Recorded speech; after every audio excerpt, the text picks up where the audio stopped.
Alors au départ, c'était pour essayer. Et aujourd'hui, j'aime à dire que ça met du soleil dans nos vies ou même dans la mienne. Alors ça change les idées. On ne peut pas penser à autre chose, on ne peut pas penser à sa journée. On est vraiment, il se passe vraiment quelque chose.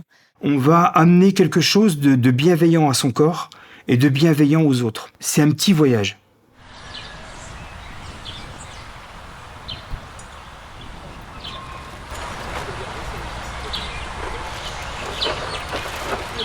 J'ai créé donc cet atelier donc de Batucada en 2023.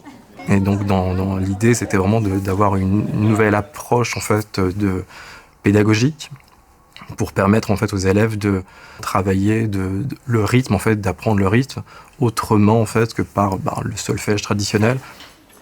Attention.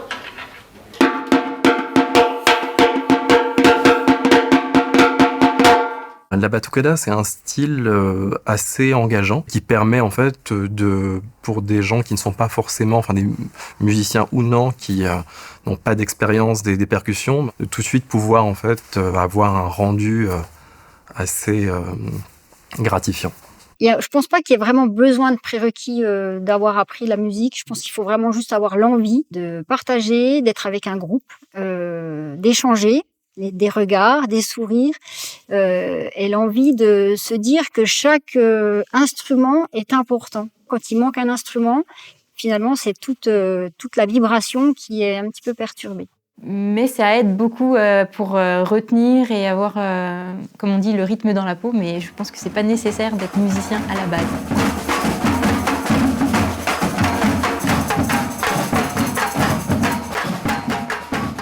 Alors une séance de batucada, donc j'avoue que j'improvise pas mal, mais la tournure que ça a pris, on a souvent une phase un peu d'échauffement, donc soit de percussion corporelle ou vraiment de mouvements en fait un peu type improvisation dansée. Et souvent on travaille aussi à essayer de tester un peu tous les instruments. On essaye aussi d'intégrer en fait dans nos entraînements des mouvements, en fait des espèces de chorégraphies. Parfois on attaque avec un morceau, un plan, un rythme qu'on n'a jamais vu, qui permet de nous échauffer, des moments d'improvisation. Et ensuite, la pratique des instruments. Donc là, on va vraiment repartir sur des morceaux qui sont connus pour se rassurer. Et puis ensuite découvrir des nouvelles choses, que ce soit sur des morceaux connus avec de nouveaux breaks par exemple, ou innover sur des morceaux nouveaux, sur des rythmes nouveaux qui peuvent être plus funk, plus, plus rythmés ou plus doux.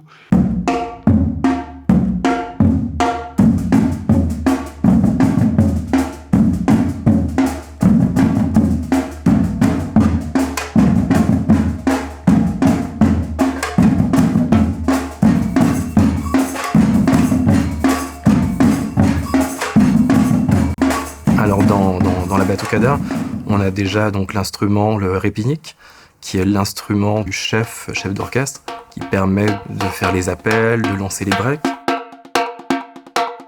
Il y a ensuite les sourdos, c'est comme des grosses caisses en fait qui permettent un peu le battement de la batucada.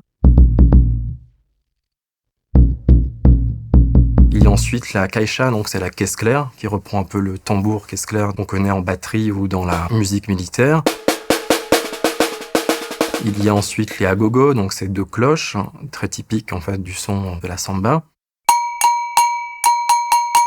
Il y a les tambourimes, c'est des petits tambourins qui se jouent avec des baguettes. Et aussi de tout ce qui est les checkers en fait.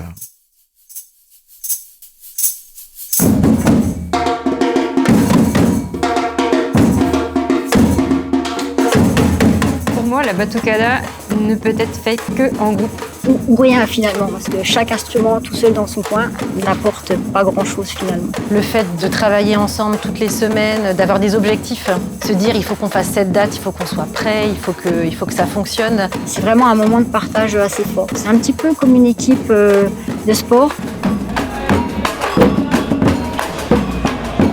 ça transmet une joie. On voit tout de suite les gens, ils ont envie de bouger, les gens ils sourient, ils ont envie de nous écouter, ils viennent vers nous. Il y a vraiment quelque chose qui les attire, de très attirant comme musique. Et de se dire qu'après une prestation, on a vraiment marqué les esprits et on s'est marqué nous-mêmes.